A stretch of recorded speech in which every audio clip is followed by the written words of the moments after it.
Need for truth. And we talked about that already. The vigilant consumers here, people discover bullshit quicker than we can say new and improved. So we need to radiate inside out rather than pretend.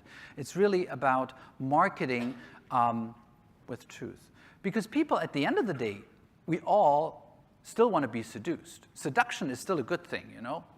Everybody experiences that, hopefully, every night or every other night or at least once a week or whatever, you know? So seduction is a good thing, but we don't want to be duped, you know? We don't want to be felt kind of like taken for a ride, you know, or taken as a fool. So yes, seduce us, but be honest about it, be upfront about it. So in that sense, code poaching, we call this code poaching, you know, taking kind of like learned ways of behavior or presenting yourself from higher categories and translating them into lower ones. So here, for instance, having a beer that's being sold as if it was an expensive bottle of Bordeaux, you know, Matilda, is a thing that works.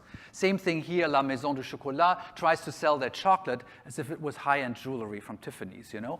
Same thing, kind of like making things look or appear better, higher, more prestigious, more valuable than they actually may be. But, and it's okay to do that, but if you're falling flat, if you're not actually delivering then on that, if that's not being backed up with a mission and with a culture where you actually deliver on that higher level, then it doesn't work anymore. So code poaching is good. Inventing is another step that's yet better.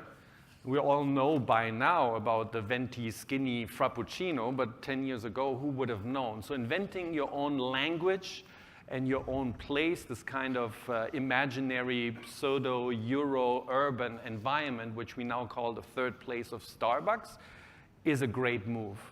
A mustard recently has looked back at its history, premium mustard, and is now going back to put mustard on tap, all kinds of mustard, caramel flavored, strawberry infused, on tap in their stores. And importantly, they have a little caravan right now going through the US where they do this with a pop-up van to bring this newly invented language and way of credentialing mustard to the masses.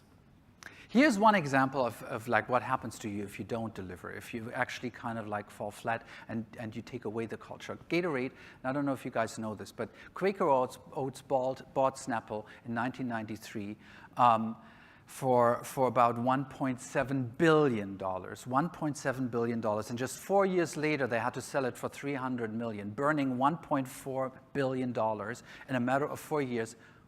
Not because they did anything, because they did what Volkswagen did, you know, they ruined the product or whatever. No, the product was the same.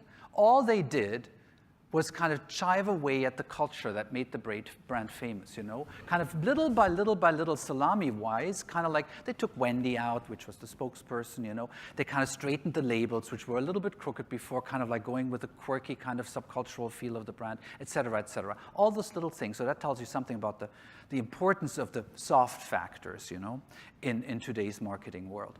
Better example is Kiehl's, also bought by a big company, by L'Oreal, but they'd learned their lessons before with the Body Shop, you know, which they also fumbled.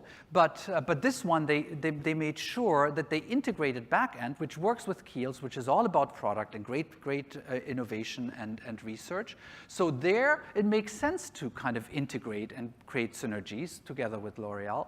But at the front end, like at the interface, they kept the culture alive, you know? So wherever you go, and now it may be in every mall or at every airport, you find a Kiehl's shop, but they always keep that quirky kind of like, as if they were coming straight out of the East Village. Actually, they do it in such different ways to keep the culture alive that if you go to the East Village store and to the Upper West Side, they look vastly different, but still kind of Kiehl's-ish in their own way.